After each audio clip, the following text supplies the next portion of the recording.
More than education, training, and experience, a person's level of resiliency is what often determines who succeeds and who fails. The inter-office dynamics at work is an ongoing challenge, and employees and managers are feeling the pain. Whether you own a family business or work for a Fortune 500 company, resiliency is truly the X factor. So take a coffee break and come join us for another edition of the Resiliency X Factor, or as we like to simply call it, RX, your prescription for success in business. All right, well, welcome to another episode of the Resiliency X Factor. So, Dr. Keith, we have something like a 50% divorce rate. Countries are at war with each other. People in the workplace are doing more with less. What is going on here? Well, to keep things simple, Matt, workers are doing more with less. And just like the problems you just described in society, the divorce rate, war, etc., we're finding challenges in the workplace. So when we're thinking about what's going on at work, I got to ask the question, is communication, or to some degree the lack thereof, a major culprit at work? Oh, you bet it is. And communication issues create numerous challenges, as you know, as an HR professional, and for the workers throughout in any company. So, Dr. Keith, in difficult times, communication is so important in order to establish and build resiliency, whether you're an individual or the company as a whole. Where do you begin? It all starts with a dialogue, a communication between you and the other person. It's the way we communicate that enables people to really connect with one another or disconnect with one another. But communication is such a broad topic, especially at work. I'll oftentimes use the phrase, it's like trying to boil the ocean. So when communication or lack thereof can feel so overwhelming at work, Keith, where do you start? Well, there's many, many factors that create communication breakdowns, but two very important ones, poor listening and the way we communicate, our communication style. What'd you say again? That's one of my bad jokes. I was listening, trust me. But let's start with that first one, listening, or oftentimes poor listening, if you will. Well, without doubt, I think that we are trained not to be good listeners. And I would tell you, this is a number one area that non-leaders have regarding their leadership. They don't listen. And as I said, I think we're trained. We're tethered down to phones. We're almost addicted to our phones. We have 50, 60, 70 emails. We have meetings we have to run to, all day long. We are not focused. We're not paying attention. Yeah, I'll oftentimes even see in the workplace that managers will try to really kind of multitask. And so even if you're not meeting with an employee face-to-face, you'll be on the phone with them. And then sure enough, you're trying to check your emails. You may be reading a document, even making eye contact and with somebody else passing down the hall. Can you multitask in that fashion and try to get two things done, given so many things we have on our plates? Well, you're describing something that's so common in the workplace. You bet. People are multitasking, and we've been trained. Again, we need to multitask because our plates are so full. But when it comes to listening, you need to stop multitasking. And it's very clear. The evidence is in.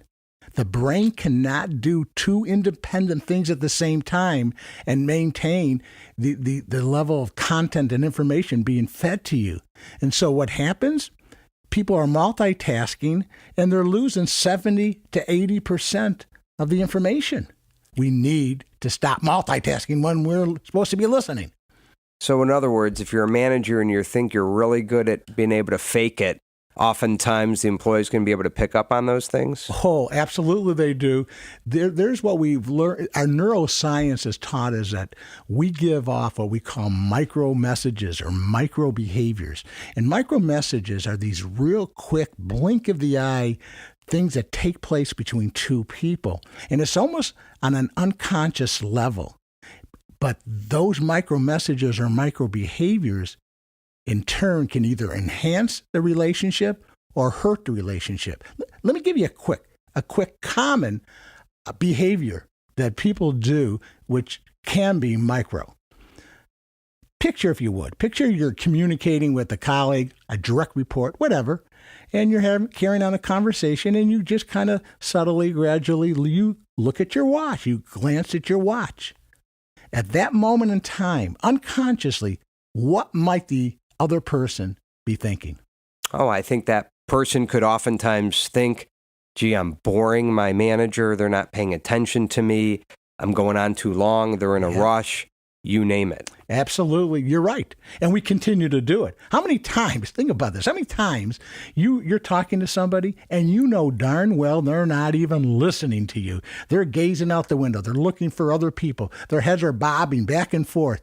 And you continue to talk. And when you leave that interaction, you say to yourself, oh, man, this person didn't even listen to me. Oh, yeah. And if you look back at one of our previous podcasts on emotional intelligence, if your employee has high emotional intelligence, they're going to pick up on that right away. In a heartbeat. So it's critical that to be aware of the micro messages that we give off, because as I said, it could hurt the relationship or enhance the relationship. And by the way, keep in mind, when you're not listening, the other person knows.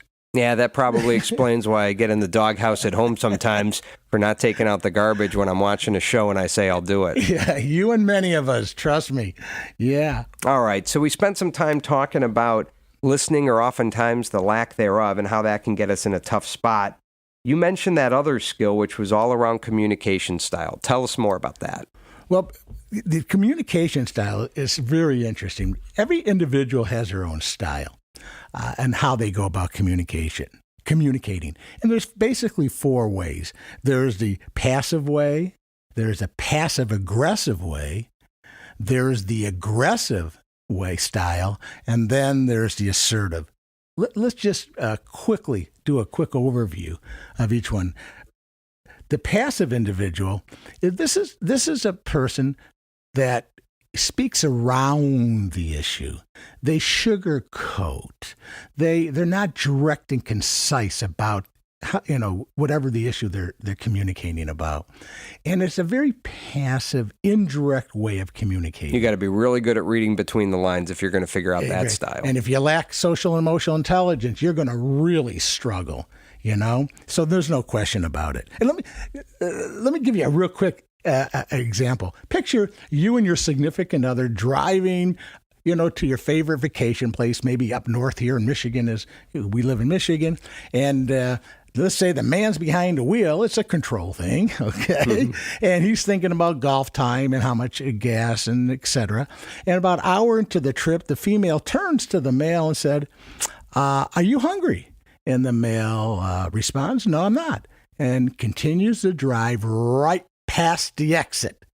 And the female then says, why didn't you exit? And the male says, what for? Well, I told you I was hungry. No, you didn't. And a big fight emerges. And again, this is not just men, women. This is about people. So it's an indirect, passive way of communicating. And it creates a lot of problems. And if you got about 4 more hours on the drive, then you're really in trouble. But I'll tell you what, Keith, connecting that example back to the workplace, it reminds me oftentimes of that passive style where all of a sudden you have a meeting and an individual just doesn't show up and you wonder to yourself, what was that all about? Did they just happen to, by mistake, miss the meeting, or was that a passive effort to send a message? You just hit the second style, passive-aggressive. That's passive-aggressive behavior. Another example, you and your spouse are barbecuing that night. You had a fight earlier in the morning. She's out there barbecuing, and she's angry, and she knows you like your steak medium rare, and dinner served, and it's burnt. And I'm so sorry I got caught up on the phone. That's passive-aggressive behavior. Third way are people who are highly aggressive.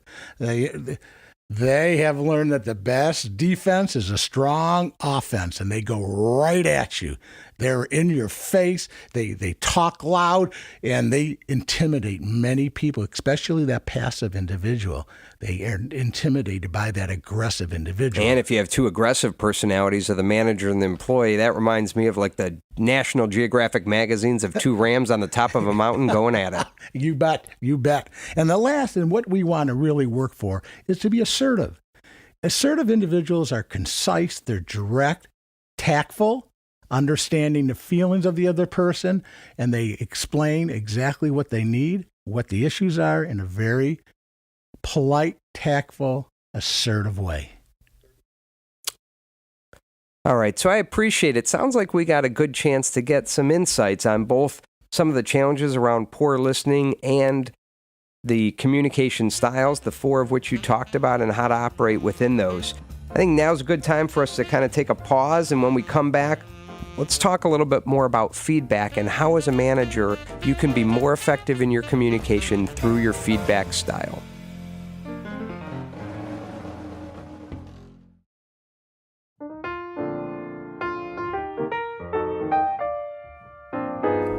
Well, welcome back.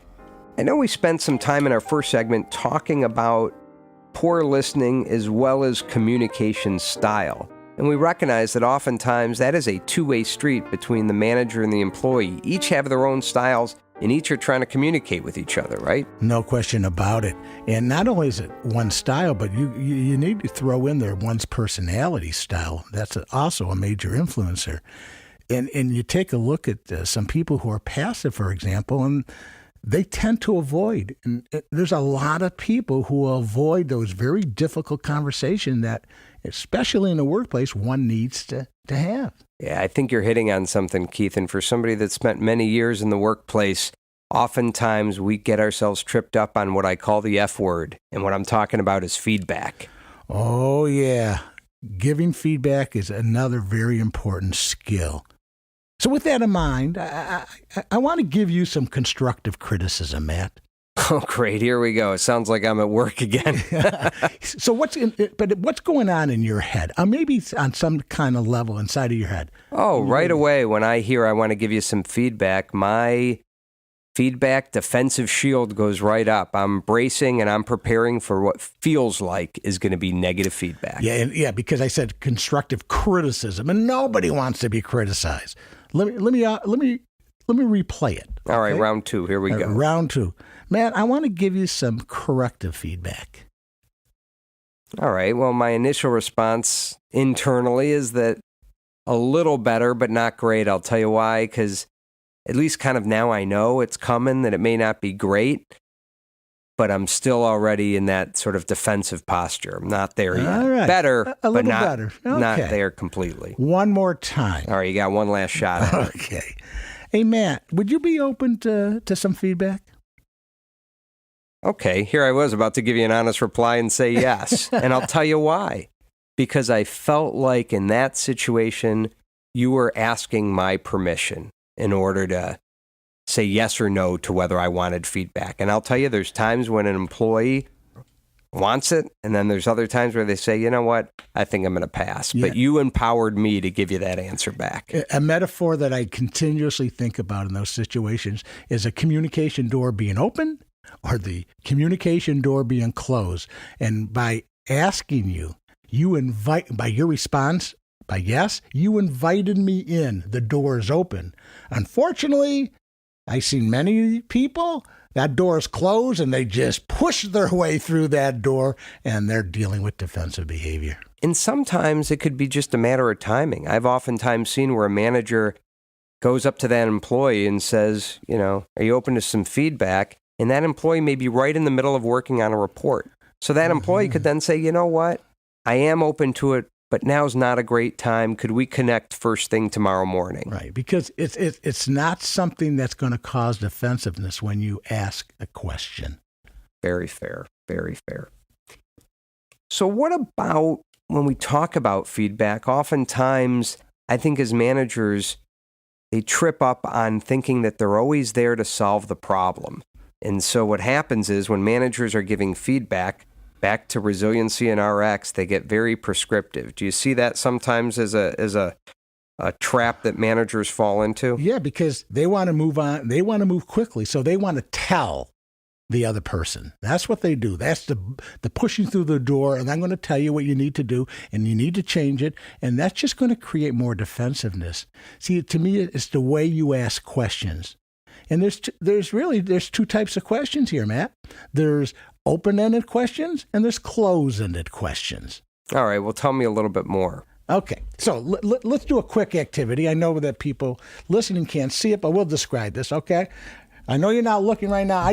I'm going to take something right now, Matt, and I just did, and I just put it behind my back. All right. All right, and this round one, you can only ask me close-ended question, meaning the questions you ask have to be answered by yes or no. Go. Is it a heavy object? Nope. Is it an object that you can eat? Nope. I was getting hungry there. All right. Is it an object that you can drink? Yep. So let me stop you right here, man. All right. Okay. What was it like to do this?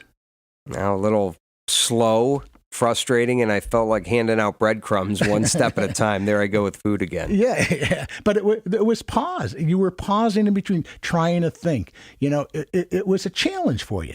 Okay, I want to continue round 2, but this time you can ask me any question you want. The only question you can't ask me is, what is it? Okay. You busted me. All right. All right, are we ready? Go. Dr. Keith, can you describe what's in your hand? Yep, it's a cylinder made out of plastic, and it contains a liquid. All right, fair enough. Now, if you were playing hardball, you probably could have answered my question first by saying, yes, I can describe it. But you gave me a bit of a pass there. Yeah, I did. But I think what I take away from that discussion is that by being able to ask open-ended questions, it becomes much more freeing. It doesn't become a game, if you will. It becomes a conversation. Yeah, well said. But one thing, you didn't guess what it was. Oh, I forgot I was.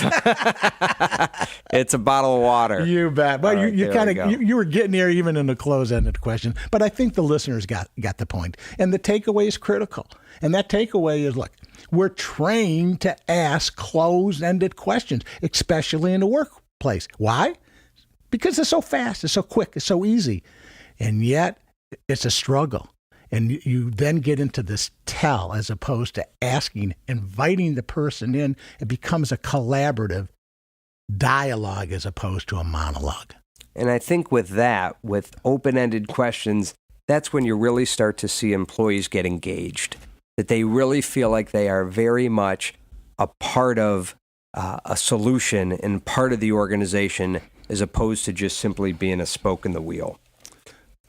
Which that kind of leads me to a bit of a transition to talk a little bit about how do you strengthen resiliency amongst employees when an organization is going through difficult times.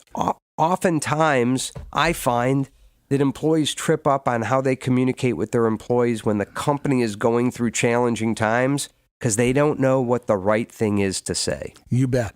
And some of those skills we talked about earlier in the first segment, which was listening respectfully, that what we just talked about a few moments ago is asking open-ended questions.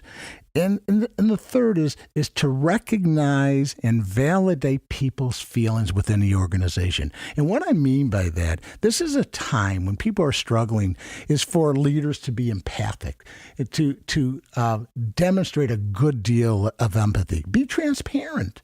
Don't hold back. Be open. And recognize you're not going to have all the answers, and be straight with people. If you're asked a question that you don't know and you say, you know what, I don't know. Let me tell you what I do know. I'll share this information. And obviously what you want to do is to listen. Listen. Oftentimes when people ask questions, they already have an answer in their head.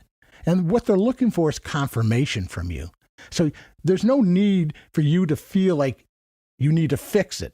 And yet, as leaders, that's what you do day in and day out. So I think if I had to sum that up, I would say being authentic is a great prescription to helping to drive that resiliency within an organization in the best of times and in the most challenging of times.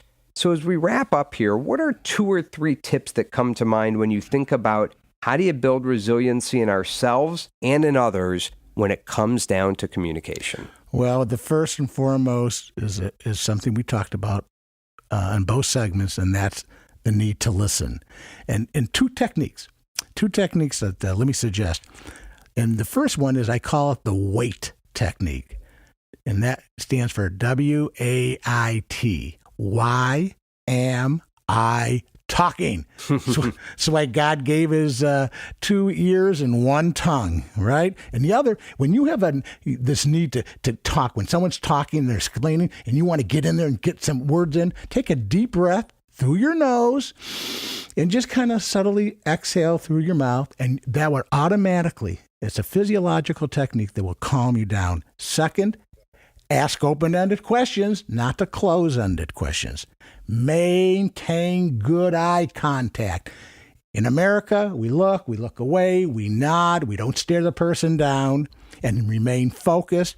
And the last, be aware of those micro messages, the micro behaviors that you give off, as well as the micro behaviors the other person will give off. That could be a good clue to kind of reconnect if you're disconnecting. Well, Dr. Keith, I can't thank you enough. I think once again, we really summarized, if you will, the success in what you need to do around communication, especially when you're driving resiliency in ourselves and others in the organizations in which we're part of. So we hope you enjoyed another edition of the Resiliency X Factor, or as we simply call it, RX, your prescription for success in business. See you at the next coffee break.